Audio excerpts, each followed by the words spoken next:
Our speaker today hails from Los Angeles, California, and currently resides in Denver, Colorado. For the past 2 decades, Dr. Danny Burcell has served as an educational advisor to students ranging from preschoolers to rocket scientists. While he has held numerous titles and worked with leaders from a variety of fields and disciplines, Danny has always considered himself first and foremost a teacher. His mission is to bring joy back into education and the workplace. Danny's simple but powerful engagement strategies have been heralded by audiences worldwide. Affectionately known as Jim Carrey with a PhD, Danny helps audiences learn to transform reluctant and struggling learners into passionate lifelong learners. Danny is a recognized authority on leadership development, reading, motivation, and communication skills. He is the co-creator of thereadinghabit.com, the world's leading reading engagement program. Last year alone, he spoke to over 100 audiences worldwide in education, business, and development. His 16 best-selling books include Read, Lead, and Succeed. And as a thank you for attending his talk today, he is providing all of us a complimentary e-copy of his book as well as a digital training.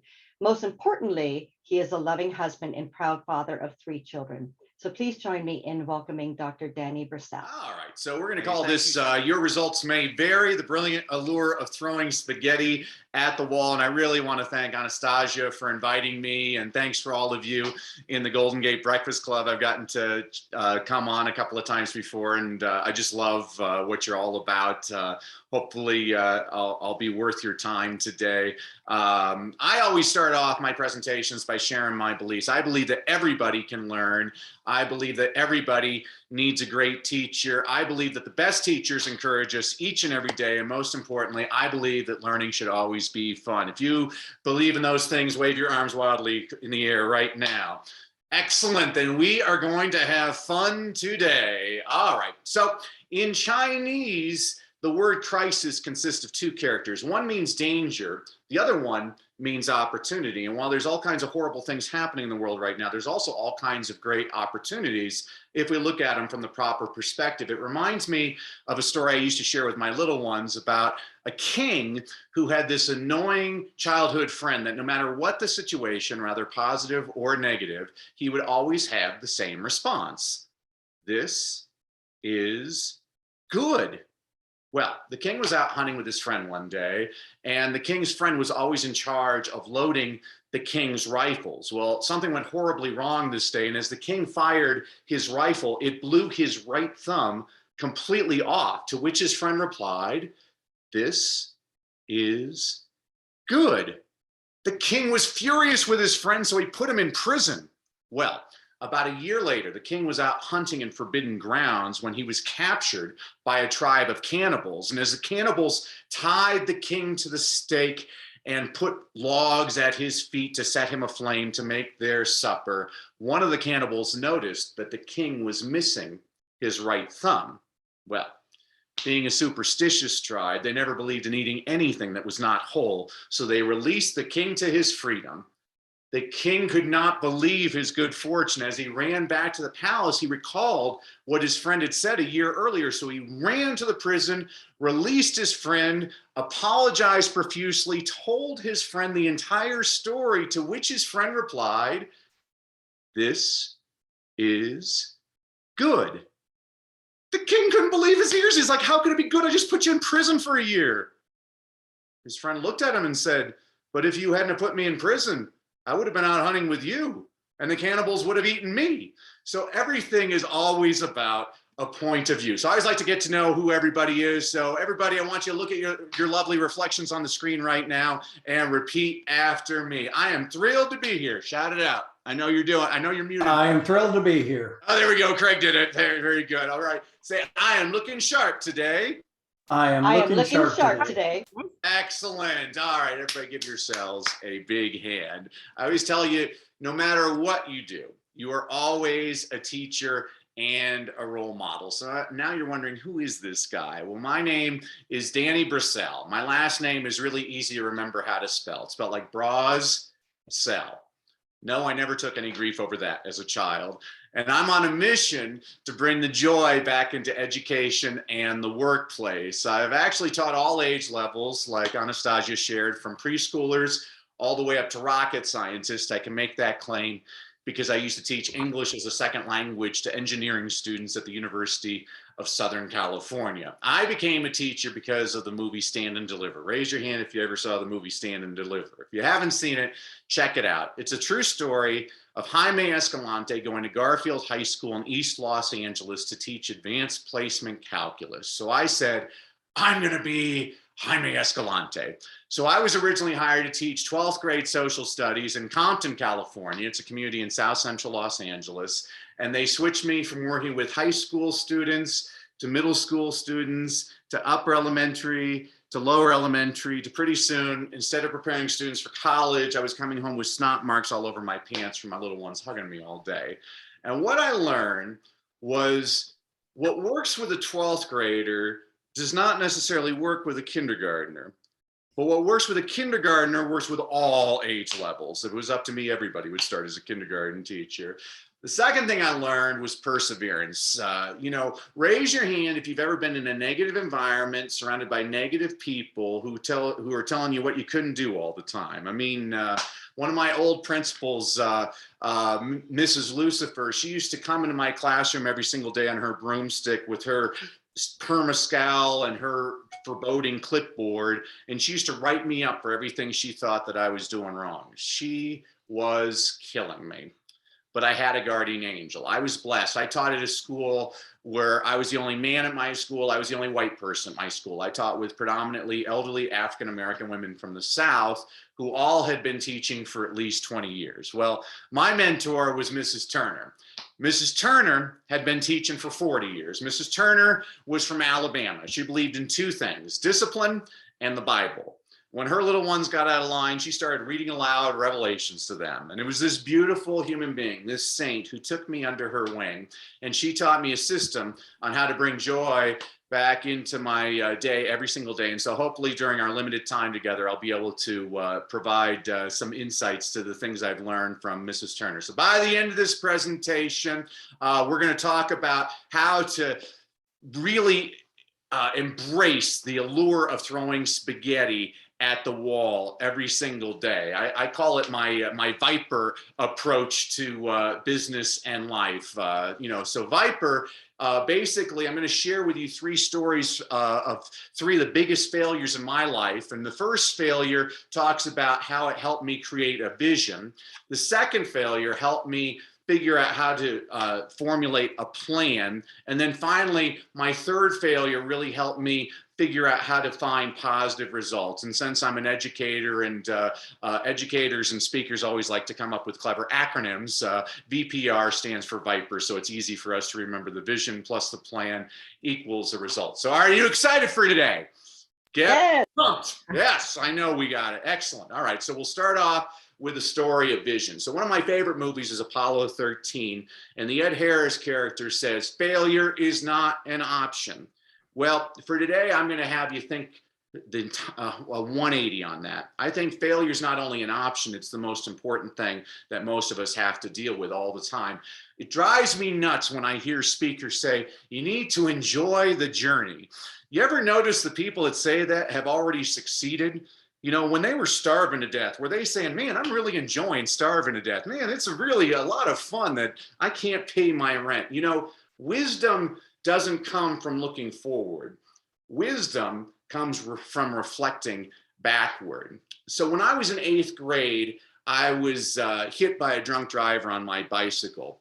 And, it shattered my leg in 30 places. I was actually pronounced dead on arrival at the hospital. That entire evening at the hospital, I laid on my side and I had a nurse on each side picking out glass out of my body. And for the next couple of years, I was in wheelchairs and crutches. And all the experts told me that I would never be able to play sports again in my life. And this is what I have to tell you. You got to avoid the naysayers, folks. What do they look like? They look like this. I believe one bad apple does spoil the bunch. I used to teach with a woman, Miss Washington. She was sick one day. I'm like, Miss Washington, how long have you been sick? And she said, in 3 more weeks, it'll be a month. This is the single most negative person I've ever met in my life. You got to watch it, folks. Those people are out there. I mean, Harry Warner in 1927 said, "Who the heck wants to hear actors talk?" Later that year, The Jazz Singer was the first talking motion picture, changed movie history. At his acceptance speech for the Nobel Prize in Physics in 1923, Robert Millikan famously said, "There's no likelihood man can ever tap the power of the atom." Less than 20 years later, we had atomic energy. One of my favorite quotes of all time came courtesy of Charles Duell. He was the head of the US Patent Office. In 1899, he famously said, "Everything that can be invented has been invented." You need to surround yourself with positives, folks. Listen to the happy radio station on the way to work. True story. My first day as a teacher, as I pulled into the school parking lot, the very last song on the radio was Pink Floyd's The Wall. "We don't need no education." Freaked me out. From that day forward, it was Christian rock every single day. You know, how many of you study willow trees? What? I'm the only person who subscribes to Willow Tree Weekly here. You can learn a lot from Willow Tree. Harvard did a study. By the way, whenever I cite research, I always say Harvard did the study. It sounds much more legitimate that way. So Harvard did a study. This was fascinating. They discovered that there was these willow trees being devoured by caterpillars, and the willow trees were sending a chemical in the air to warn other willow trees about the caterpillars. These willow trees would then create a new chemical in their leaves that made their leaves distasteful, and the caterpillars wouldn't attack these willow trees. Thus, these willow trees saved the lives of all the other willow trees around them. Man, we can learn a lot from Willow Tree.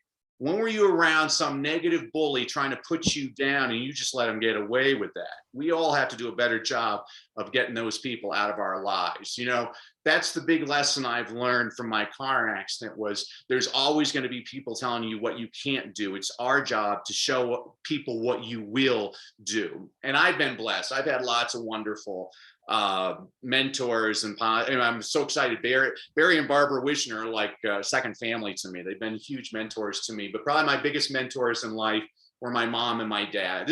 I love this photo. This is the last photo I have of my mom. She passed away of COVID in September. And she was always a person that made me believe that every obstacle is an opportunity. And so as a result of not being able to walk and play sports for a couple of years, I started performing and acting in different plays. And then eventually I actually did start playing football again. And that leads us to where I think a plan is important from our failures. You know, the people that told me I could never play football again were not only wrong, I actually became an All-American football player, and I was recruited very heavily for various universities. But I was a really smart 17-year-old, and I wanted to go to Yale.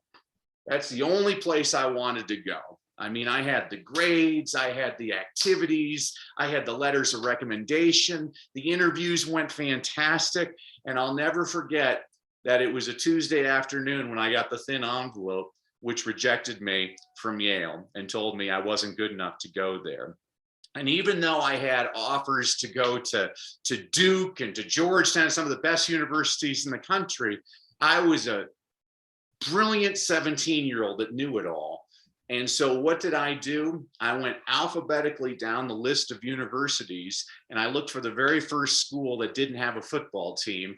And that's how I chose American University, which I had to pay for entirely on my own.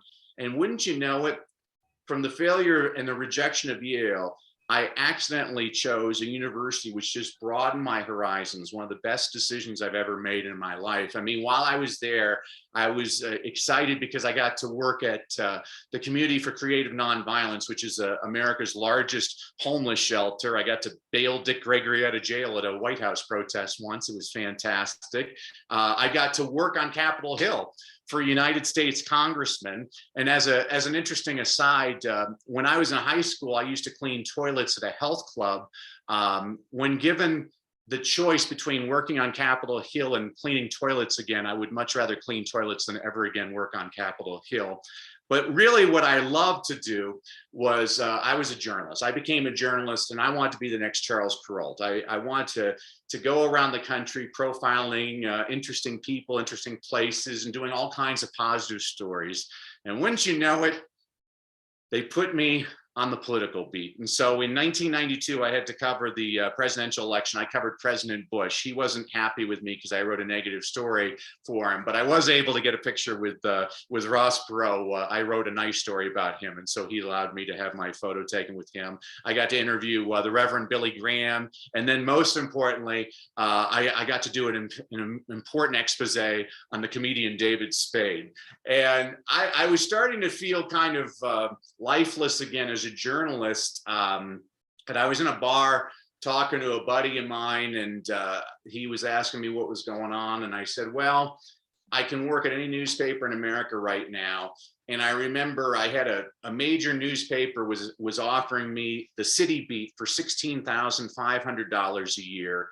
And my friend informed me they were hiring teachers in South Central Los Angeles for $25,000 a year. And so I always tell people, I became an educator for the noblest of reasons, for the high pay.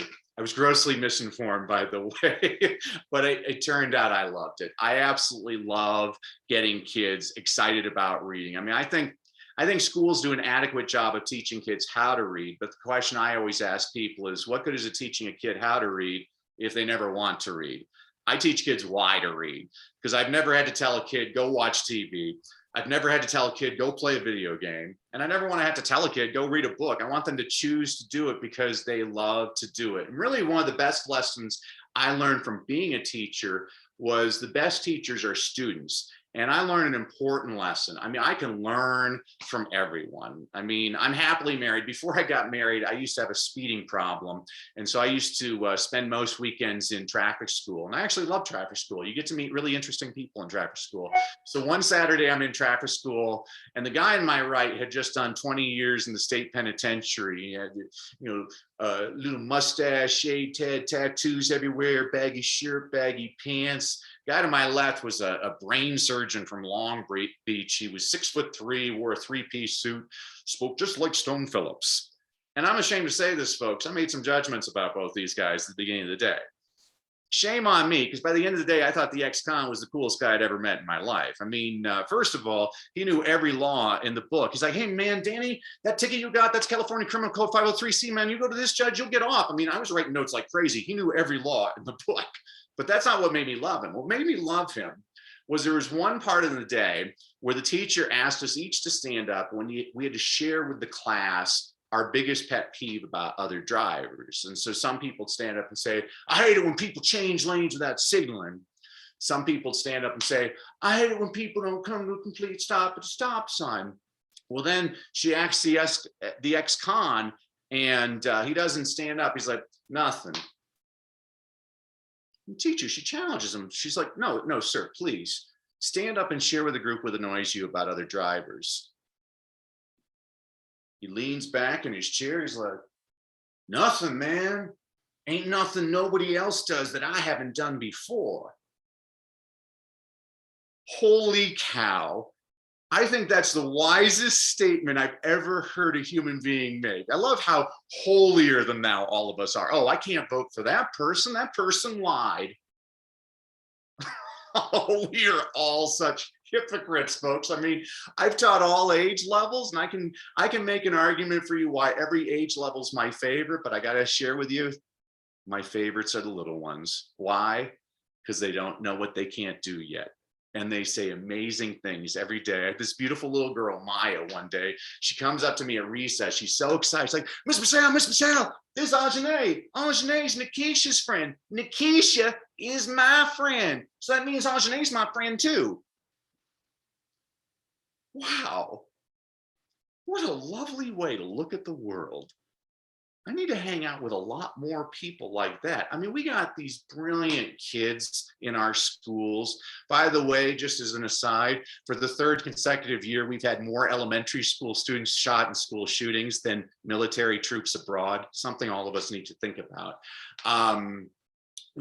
we got brilliant kids in our schools, and they have personalities. They are just waiting to burst, and we ignore people all the time. I mean, the two most brilliant questions I've ever been asked were asked by little kids. Maria, 5 years old. She's like, Miss Brassell, where does it say Humpty Dumpty was an egg?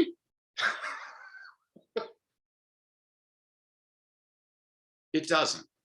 Nowhere in that nursery rhyme does it say Humpty Dumpty's an egg.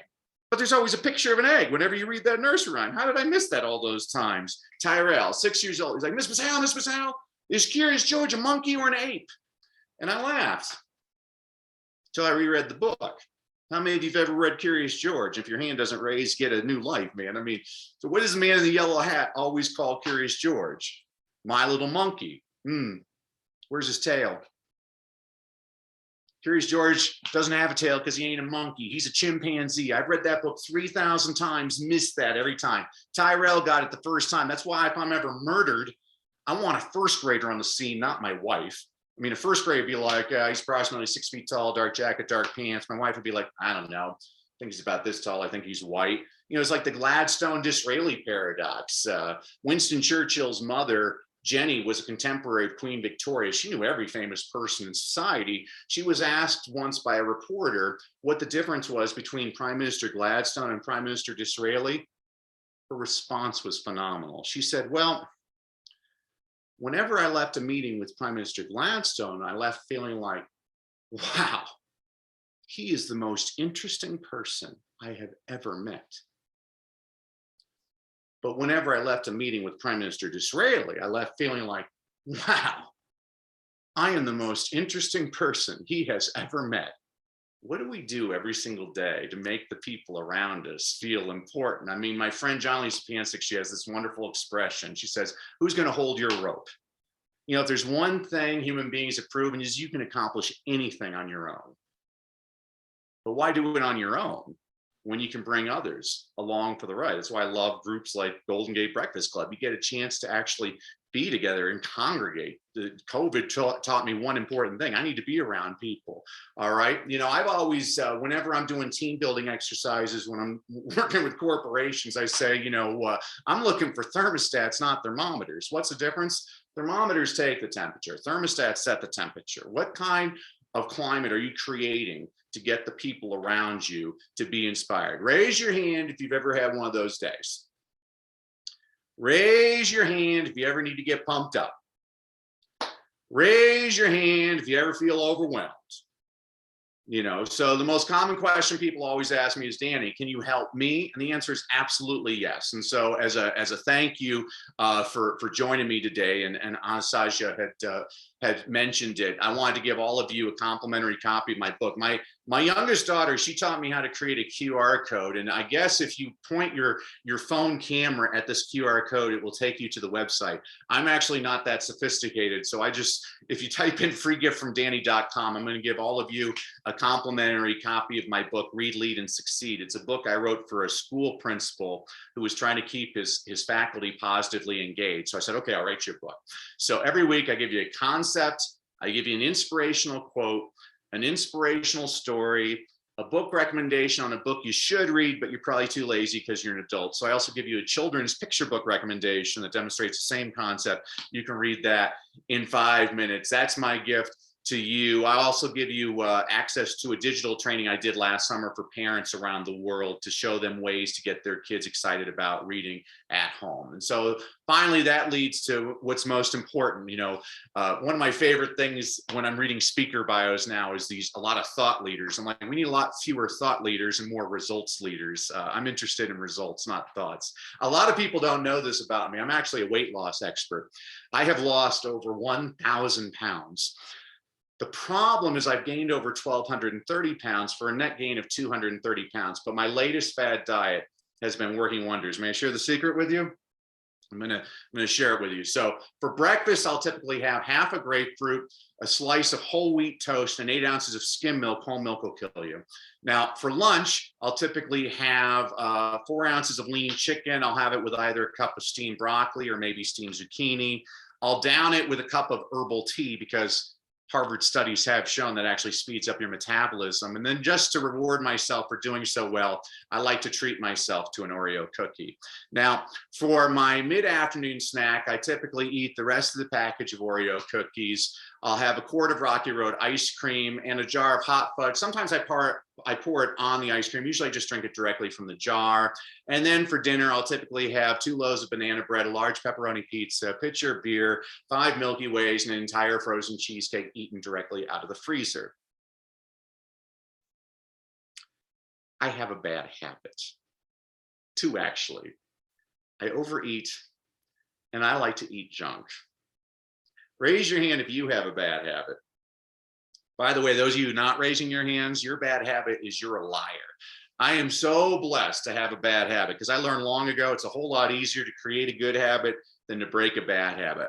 I'm constantly looking at all of my students, whether they're executives or kindergartners, what can we do to create better habits? You know, whether I'm teaching my older ones or my little ones, all of them have to endure the same refrain as they leave my class every day. I always remind them as they go out the door, remember kids, education is valuable, but execution is priceless. Knowledge is not power. Only applied knowledge is power. Knowing what the right thing to do and doing the right thing are 2 very different things. So go out into the world and do the right thing and make this world a better place. Let's see if I got risk takers or rule followers here. Let's see if you can follow these 4 simple rules over the next 27 seconds. All right, beginning with rule number 1. Do not think of a black dog. Rule number 2, do not blink. Rule number 3, do not yawn, or yawn. Rule number 4, do not look at the word below. All right, I'm going to give you 9 seconds right now. I want you to calculate in your head how many rules you were able to follow. Give yourself a score of 0 to 4, and then type it in the chat how many rules you were able to follow. And please, folks, be honest. Your 9 seconds begin now. I'm going to drink water while you're typing in the chat.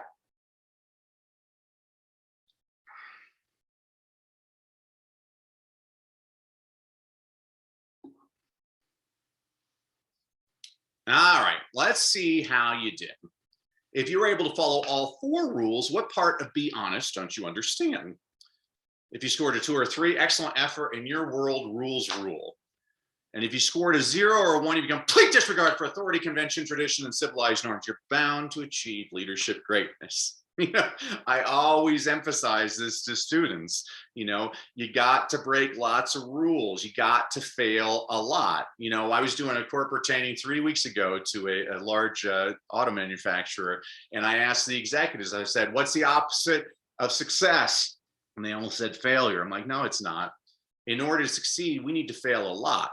The opposite of success is not trying or quitting. You know, I always tell students, you got to fail faster, succeed sooner. A lot of people remember Babe Ruth hit 60 home runs in a single season, an amazing feat, a record that stood over 30 years in Major League Baseball. What most people fail to remember is he also led the league in strikeouts the same year with 89. I, for one, want my kids swinging for the fences every single day, whoever my team is. And we need to learn how to laugh at ourselves, folks. Why? Because you ain't all that, and neither am I. And if you think you're all that, teach kindergarten for 1 week. Those little ones will set you straight. I had a little girl, Loretta, one day. She raised her hand. I'm like, Loretta, question. She's like, Miss Brassell, when are you going to trim your nose hair? I'm like, this afternoon. Thanks for bringing that to my attention, Loretta. I ain't all that, you know, and that brings me to the 3rd major failure of my life was in 2005. My wife and I attended a real estate seminar, which it actually turned out to be an entire scam. And in 1 weekend, we bought 10 homes and we lost everything. We lost everything. And I could focus on all the negatives, but I'm a person that loves to look at the positives. I take the Patricia fruit juice every single morning. You know, my wife is my soulmate. I put her through hell. I understand money is just a tool now. Easy come, easy go. Don't make money my life. You know, I try not to judge other people, because if I was somebody that looked at what I did, I'd say, you know what, you deserve that. Now I realize if you don't know everything about a person, you don't really know anything about a person. I became a Christian, which I was embarrassed for a while, but the more I read the Bible, the more I realize I'm not the first screw up to find Jesus. And 5th, and most importantly, I had to make extra income. to avoid bankruptcy. My accountant said, if you don't want to file bankruptcy, you have to make this much more money this year.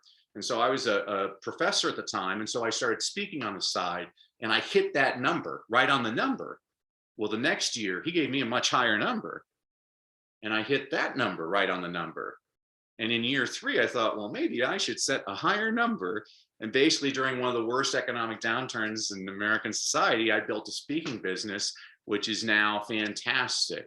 You know, results may vary, but failure is always part of the process. And several years ago, my family, we went to Hawaii, and my youngest daughter, she asked me if I would get up the next day with her and watch the sunrise. And I said, sure, that's great. But I didn't know this, and you need to all note this.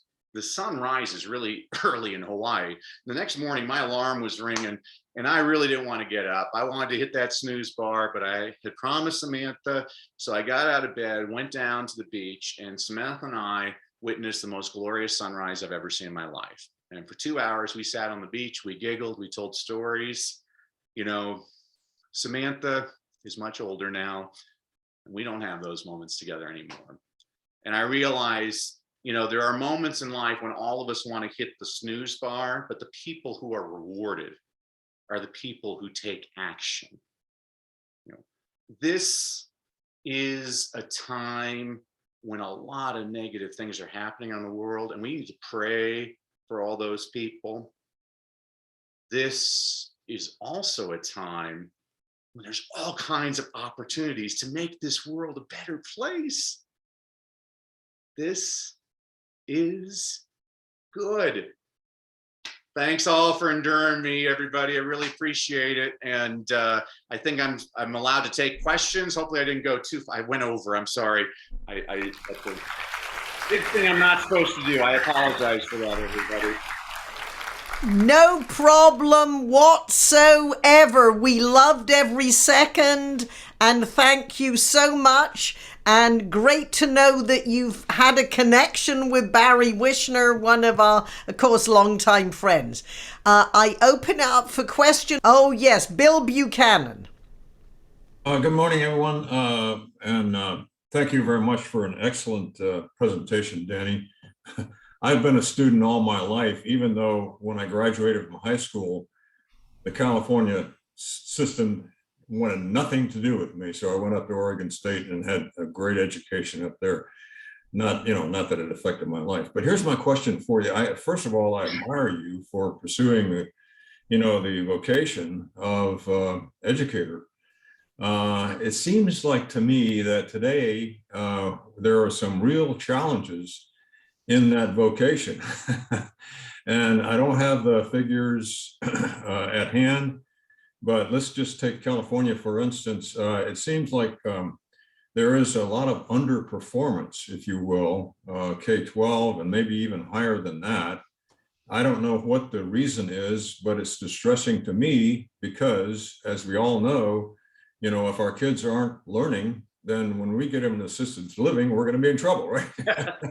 So, who's going to change our diapers and stuff like that? But anyway, I have always, like you, learned from people. I've done a lot of different things in my life, and it seems like I've always learned from the people who were involved in the activities I was involved in. I've been reading several books. One the title is Cultural Literacy. The other is Educating a Citizen. And then by a 30-year teacher in California, Standing Up to Goliath. I don't know if you're familiar with those titles, but I get this troubling feeling that education, and if you just, I don't know anything about education in Arizona or any other state, but it seems like we're kind of in a nosedive. What is your perception of the state of education? Let's just start with California. That's a wonderful question, Bill. Thank you for that. I appreciate that. Thank you for your service, it looks like, as well. Thank you. Thank you. So probably one of the two best things I did during COVID was I stopped watching the news and I bought a spray bottle. And whenever somebody talks politics, I spray them in the face now. I have no interest in that. I'm interested in solutions. And so this is what I want. This is why I like this club. I think we need more dialogues. Let's have some practical dialogues of how to solve some of these problems. Let me give it from different points of view. From teacher point of view, I mean, I was reading in the New York Times this morning that the Texas governor is now proposing that because of the shooting yesterday, what we really need to do is to train teachers how to use guns in the classroom. And I'm like, wow, you are really missing the point on this. I mean, and that's fine. I have no problem with people that like their guns or whatever. I think this is kind of distracting where the real issues are. Schools are a real easy punching bag. And people like to blame the schools, but they ignore society. I think, Bill, when you and I were kids, our parents disciplined us and the teacher was right. And now if you go to conferences, it's a totally different dynamic. The kid is always right and they all have these rights or whatever. And I'm like, wait a sec, whatever happened? This is my own point of view, being raised where you respect your elders. We've really lost that. There's also a number of other factors. I have a friend, he's the Secretary of Education for the state of Wisconsin, and he boasts about the test scores in Wisconsin. And I said, you have fewer students in Wisconsin than Los Angeles has, and you have 4 designated languages in the state of Wisconsin. We have over 800 in the state of California. And I'm not making this as an excuse. I'm saying let's compare apples to apples. I think, though, and this is one of the reasons I left journalism, because journalism became very negative to me, too. I'm like, wow, I want to be part of the solution. I want to show people the positive examples, and we always focus on the negative examples. Literacy is my thing, and people always point out that American kids are performing poorly on literacy. And I'm like, no, they're not. I mean, give me a break. I was with a 4th grader a couple of weeks ago, and the teacher told me he doesn't know how to read. In 1 hour, that kid sent about 20 text messages. He sent some emails. He browsed the internet. He's highly literate. She's using a definition from 75 years ago. And, when we compare all these countries, so I've spoken around the world, India, Japan, China, and and everybody loves to boast that American students, they do worse than students in India and students in China. And I'm like, well, there's a big difference. Let me just point one thing out.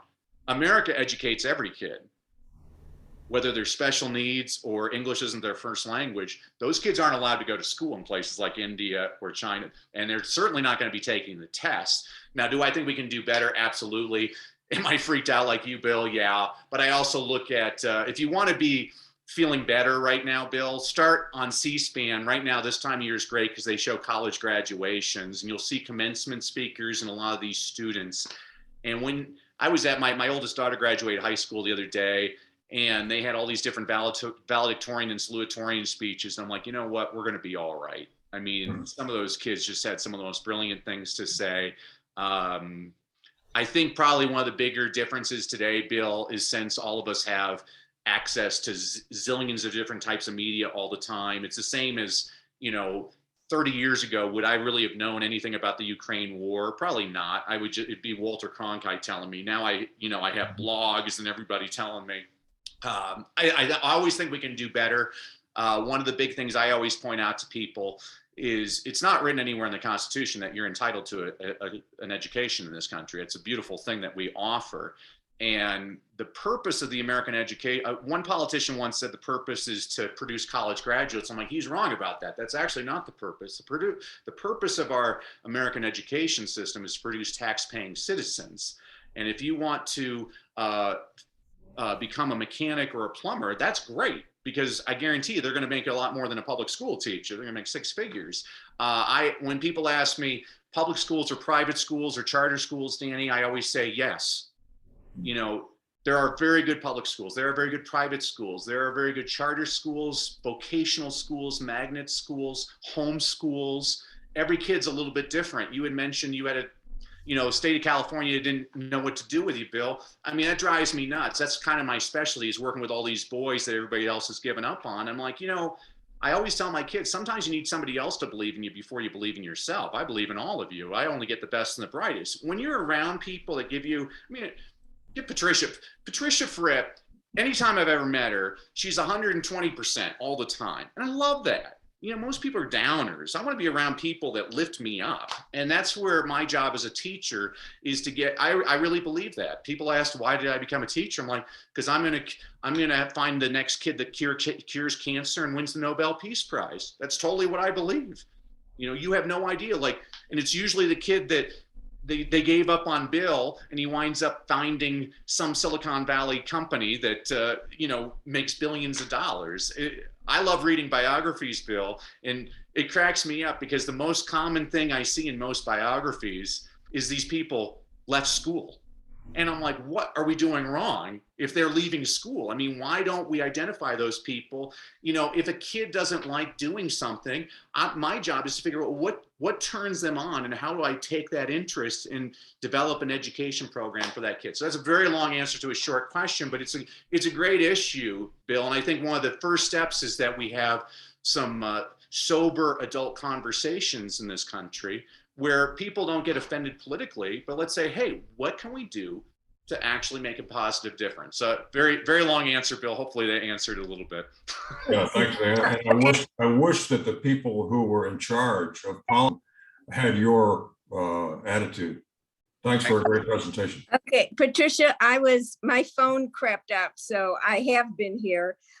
Yes, I am a former teacher. I would just tell you, Danny, I started as an ESL teacher. Nice. But I want to give you a quote that reinforced what you said about people learning while they're having fun. And it is this: a lesson learned with laughter is a lesson remembered. And that is from the Talmud. When my students smiled, I knew that they would remember what was being said. I loved what you said. I truly disagree about not listening to the news, because that is part of our education, but it is so important that we meet the needs of students. But I love something you said that I did not know, though I have a copy of the Constitution here, that the originalists who talk about the Constitution, really now I am aimed with some ammo at them, because if the guarantee for education is not in the Constitution, being an originalist, well, now I have something to say to them. Thank you. Thanks, Susan. Well, and that's when people depend the founding fathers were great, but the founding fathers were also all white males. There's all kinds of things we could go into. I don't think you should just, one of the most important things I teach my students is just because I say something doesn't make it true. I had started off as a secondary history teacher, and the first thing I teach people is history books are usually written by the winners. Every event in history has multiple points of view, and my job as your teacher is to teach you how to think, not what to think. We need more critical thinking in this country. And again, I had pitched a show in Los Angeles called, what did I call it? It was Common. It wasn't Common Cause. It was basically where I was going to host it, which they didn't like that idea, but I wanted a Republican and a Democrat every week, and we'd have a libation of choice and Common Ground. That's what I called it, Common Ground. And we'd have a libation of choice. We'd talk about an issue, and the two would have their own viewpoints, but we had to, by the end of the show, figure out what's the common ground that we can actually get something done on. Because politics right now is just really crazy in this country because people just demonize one another. And I'm married to a wonderful woman, but I don't agree with her 100% of the time. And in our society, if we don't agree with our politicians, we have to throw them under the bus. I'm like, well, if you agree with 80% of what they're saying, maybe you can just put the other 20% behind you. So, and I don't think you ever accomplish anything calling people names. So thanks, Susan. I'm glad you were a teacher. Danny, traditionally, teachers are not paid for their value. How would we change that? Oh, wow, that's a great question, Patricia. Being a teacher, I'd say double their pay. But I don't know. That's actually, so I am going to say that I don't know, because you can't do it based on test scores, because test scores don't really reveal a whole lot to you. I really don't know. That's a really tricky one. I can tell you that people don't know what's going on in this country. I was in North Texas about 3 months ago, and on the exact same day, 9 superintendents resigned. And I was speaking to a superintendent in Missouri, and he said, Danny, I haven't spoken about education for 2 years. I've been dealing with mask, no mask, things that are just so peripheral. We make these issues that are so silly. I'm like, let's focus on, can we create a good kid? Can we teach them how to read and make them a good citizen? I did a training last week in Omaha, Nebraska, with 64 teachers, and 48 of them told me they're resigning at the end of the year. We're going to have a huge crisis. I can tell you in California, the California Teaching Credential Commission is like, I think they're enemy number one. I work with, I'm a faculty advisor at Fresno State, and the commission had told the teachers they were doing a waiver for 5 years so that they could be put in the classroom. And so I had all my students go through that. And then in April, they created a new mandate that said, oh no, we've reversed that. I'm like, wow, where's the integrity there? I mean, come on, you're a state agency, please model what positive behavior is. So yeah, I'm a little bit nervous about that. And then the other problem, you're right, with pay, you don't attract as good of people usually. To me, and I bet you Susan would say this as well. To me, what I find is a lot of the best teachers are the people that have come out of some other profession, and they're just more, it just seems to me they're more passionate. I mean, I'm working with a woman right now, she's 55, getting her teaching credential. And she worked at Oracle, she worked at a couple of startups, but she's so passionate. I'm like, well, that's great, because she's not doing it for money, she's doing it to make a difference. I mean, nobody becomes a teacher for the money, but except for me. I don't know. That's the answer.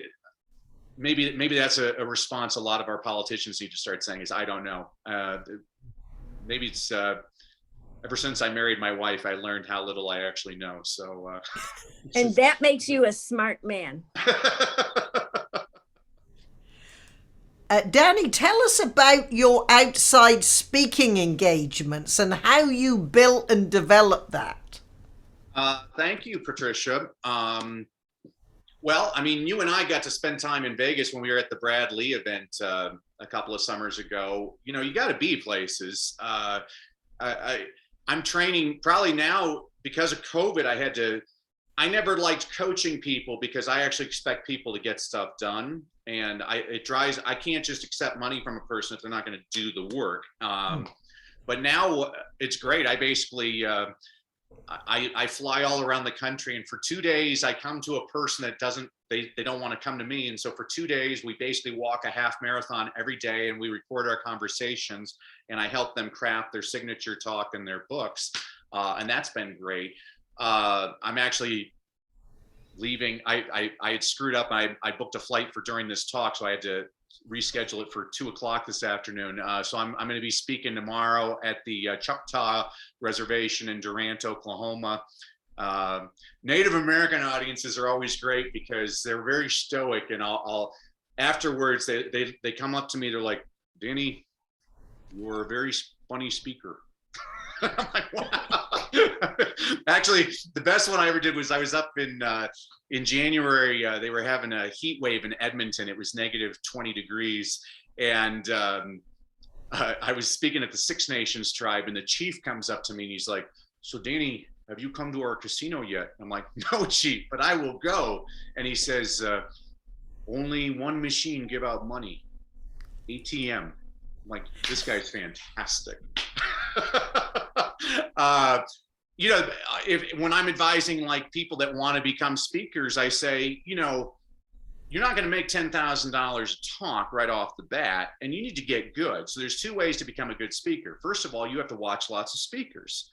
And I mean, I watch 10 speakers a day. I'll watch politicians, I'll watch comedians, I'll watch televangelists. I watch them in front of large audiences, in front of small audiences. I watch them in an international audience. I watch them,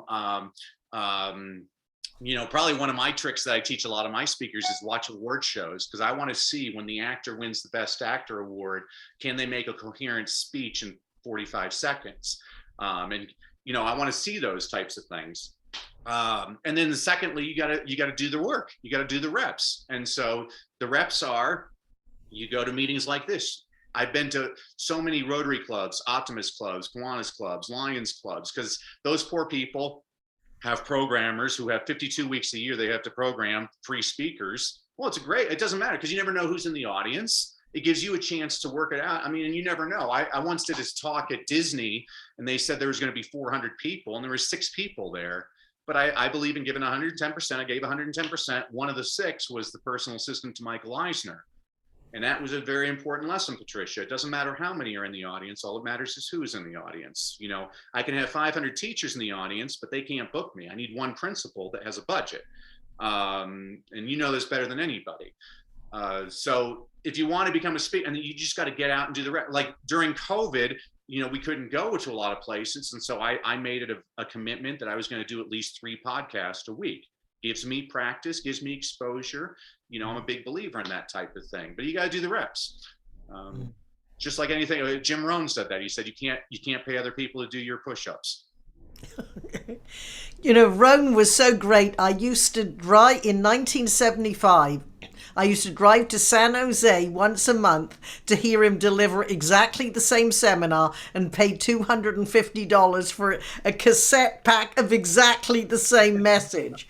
And you can imagine my excitement in 1992 to travel across Australia with him.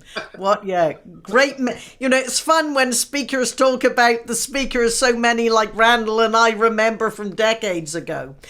Tom Drews would really relate the first time we met at NSA. I said, okay, let's go for a walk in Golden Gate Park. And that's how we designed his first speech about being on the dating game.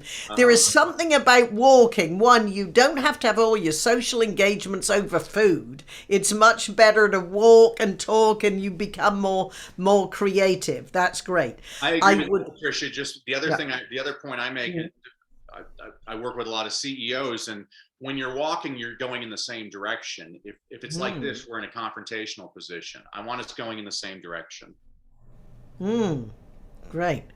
And I'm also fascinated about award shows because if you are being nominated, there is perhaps a 1 in 4 chance that you're going to win. Why not prepare your speech in case? And there are so few memorable ones. I remember Russell Crowe one, and he said he dedicates this to anyone who has seen the downside of despair. And Cher, when she won, she said, I know this doesn't mean I am somebody. However, I'm on the way to become somebody. I liked this year. There was a guy, he was like sound engineer or whatever, and it was the most memorable of all. The 2 most memorables, first of all, was the guy signing his acceptance speech. I thought that was beautiful. But then this guy won like for sound engineering, and he says, when phrased properly, Academy Award nominee can be used as an insult. I learned this from my 17-year-old daughter who had a disagreement with me, and she said, well, Academy Award nominee, whatever his name. And I just thought, what a fantastic speech. It was wonderful. So that's why I watch it. And the same thing with politicians. Actually, when I watch politicians, I always tell people, I'm like, don't look at the politics, look at what they're doing.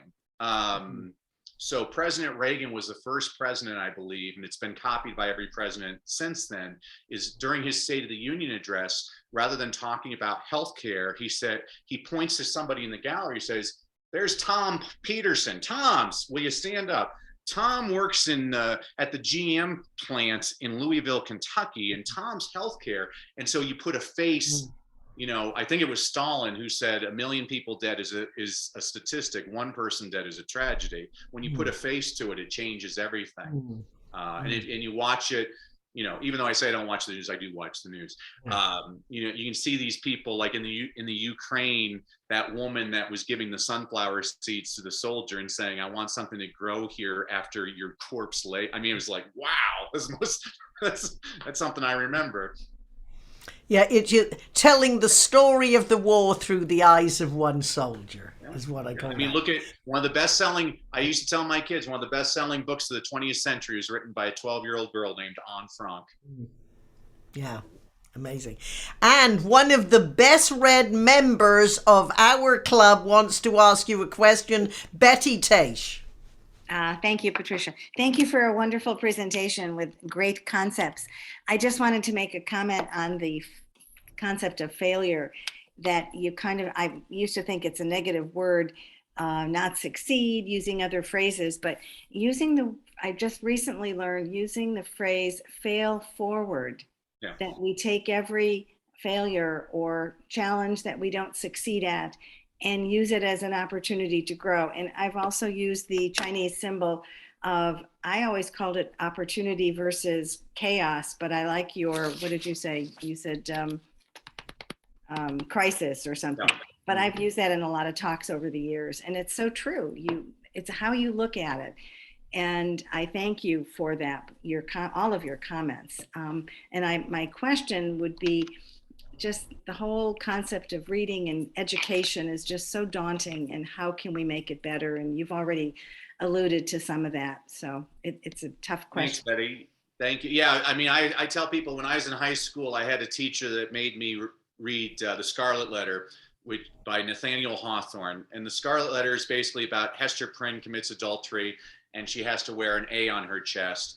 And I raised my hand and I asked my teacher if I could wear a B on my chest because I was so bored reading that book. And I think this is the problem in schools. I'm like, don't tell kids. I mean, it's a lot easier to teach 33 kids all the same way, but that's not good teaching. The problem with teaching, you have 33 totally different people out there. You got to figure out what works for each one of them. And I'll give you an example. I had a little boy when I was teaching second grade, Kiara, and Kiara's first grade teacher told me, Kiara don't know nothing. I'm like, well, thank you for that. Well, Kiara, who don't know nothing, comes to my classroom one day. He's like, hey, Miss Burcell, you see Barkley last night? He had 18 points, 16 boards. I'm like, thank you, Kiara. From that day forward, every day after lunch, I'd sit him on my lap. We'd read the LA Times sports page. And would you know it? By the end of the year, one of my best readers and all that kid ever read about was sports. And I'm like, it's something I point out to parents. I'm like, the little boy who only reads Captain Underpants is going to become a better reader than the little boy who reads nothing. Captain Underpants is the gateway drug to Shakespeare, but you got to get him hooked first. That is such a great line. And you have a full house, and I just noticed it is 9 o'clock. So before we turn off the recording, that doesn't mean we all race out. What I tell all my clients, you have to have a last words that linger.